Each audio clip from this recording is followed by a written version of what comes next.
Dark Messiah of Might and Magic is the second game to be released in the Ubisoft continuity, and is also the end of the continuity, which I have talked about before on why it's a mistake. The game was released in 2006 and was made by Arcane Studios of Dishonored fame, and is a first-person action game, which finally worked out and was promptly abandoned after this point. The game is developed on a modified source engine, so expect some jank. And the game has received a cult following and has been known to have one of the best combat systems. The intro cinematic is very blunt about what the game is about, as it gives you the prophecy of the Dark Messiah and shows a warrior, possibly the Dark Messiah, releasing a demon. When you get into the game, there's not much to talk about, as you're playing as Seraph, and you are an apprentice of the wizard Fenrig, and you are sent to find a Shantiri crystal. Who are the Shantiri? Who knows? The visuals are peak 2006, meaning grey, brown and depressing, but the textures for buildings and background still holds up, while some other textures like rocks for example, looks pretty dated. With my favorite level being the House of Ash with these purple stained glass, and then we have these mountainside buildings, which I also like. The main reason for why I think the game doesn't look dated is mainly had to do with the lighting of the levels. The art style is more on the generic side of fantasy, and comparing it to other Might and Magic games makes Daddy very upset. This is a nice, quiet place. Oh, too bad we have other things to do. One thing you can do before the tutorial is kick your master, which is a fun little thing, as they forgot to disable the ability to kick people in in-engine cutscenes. The plot starts after you're done with the tutorial, where you are sent to the city of Stonehelm to find Lord Menelag, and Master Fenrig plants a spirit named Sana in your head. Don't question it. And without going into a lot of spoilers, you have to collect an artifact before someone else does. Also, one thing I have to comment about is the main character. Seraph, also known as Plank, has less personality than me, and is due to how he's written, which I will cover in the spoiler section later in the video. But for now, the story is very linear, and you will be playing the same story with some minor changes, like the endings.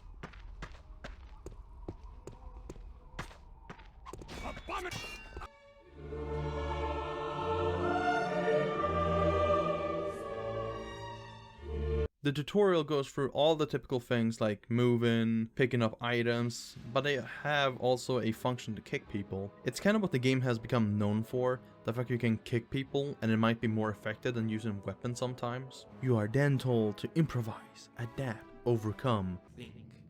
Adapt. Kick that creature back and watch it fall. By kicking people and using the environment to your advantage. Some of the minor ways you can actually use the environment is to throw an item at an enemy, kicking people off platform, or kicking them into spikes. It's basically a drunken bar fight simulator. 10 out of 10 would fight again. When an enemy is down, you have the ability to instantly kill them by impaling them. One thing you learn in the tutorial is to not spam M1 or your attack buttons, because it does less damage and can be parried, which means that your opponent just don't take any damage at all. So charge attacks becomes more valued because it breaks parries. The way the different charge attack happens is based on the direction you hold. This is neutral / jump in. Left gives you this horizontal slash. Forward gives you this stab. Backwards gives you another forward stab. And right gives you this vertical slash. And the charge attack changes depending on what type of weapon you have, as there are 3 different weapon types in this game basically.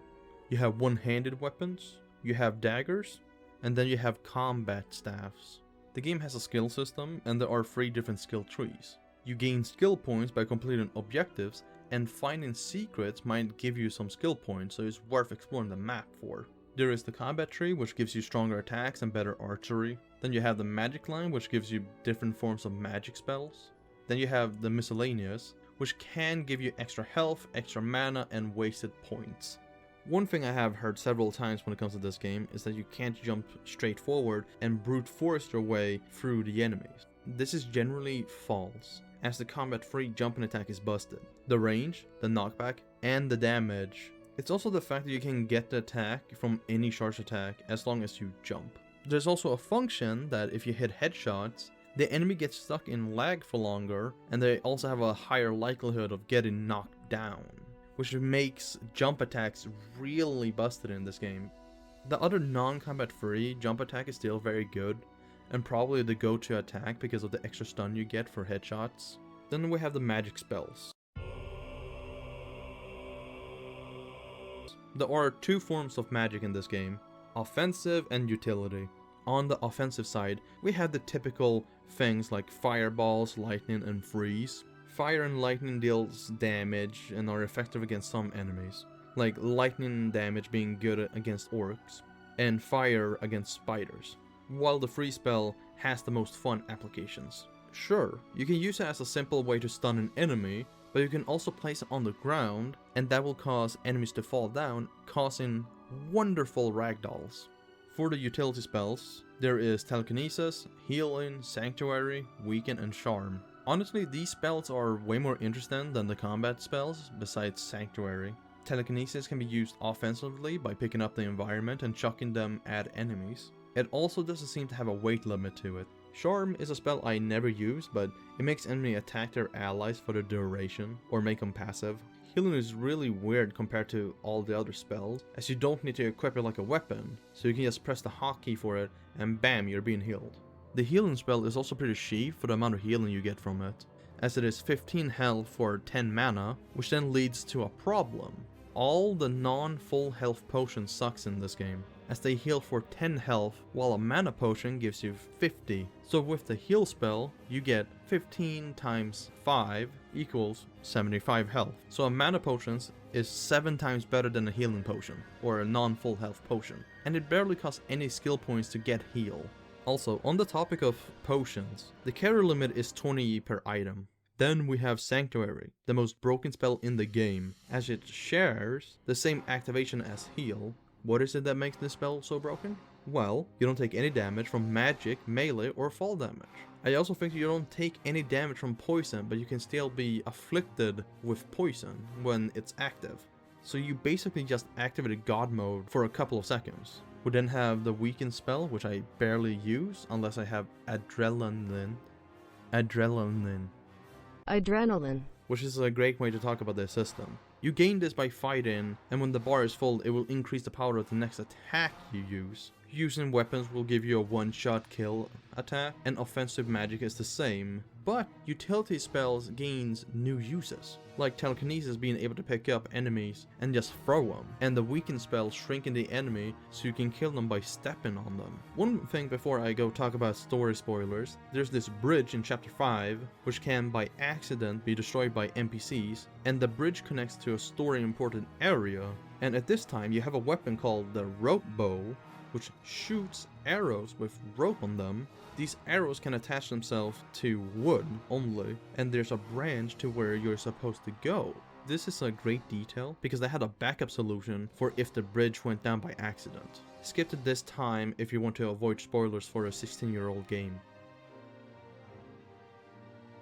So, halfway through the game, Sana starts talking about your father. In the next chapter, after grabbing the Skull of Shadows, it's revealed that you are the Dark Messiah and the son of Kabbaleth. Do you know how many times they mention your father before chapter 5 and 6? 2 times. Which means this is a little bit forced, because they start building it up 30 minutes before the reveal. Then after the reveal, you're killed by my boy Aaron here. Is this really how I'm going to die? Getting default danced on.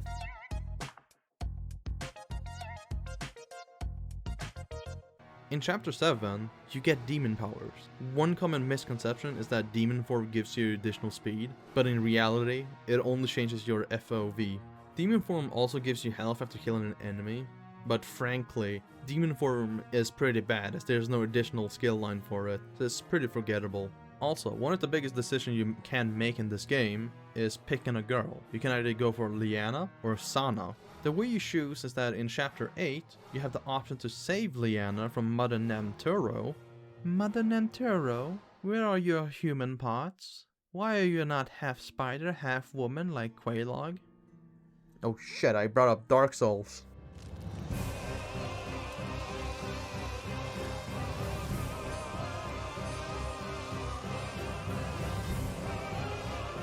I swear, Hero 6 can't actually do anything right, like Jesus. But anyway, you save Liana, and she tells you you can go cleanse yourself of Sana in the church that exists in Stonehelm. And you also get some of the best gear for endgame if you do this, but you sacrifice best girl. Can you feel me in your blood like fire? Oh yes, my prince. We will be together forever. This is also the main reason for why Seraph is written like a plank, because he needs to be written in a way that he can either be corruptible or redeemed. And then pretty much the only change that happens with this is just that the endings are a little bit different. You've grown as weak as your mother. Curse you and Isabel for failing me. Have strength, Zareth. Use some of mine if you must. Ah! Hurry! Enough! Let the work begun by the seventh dragon be finished. Here today, by my hand.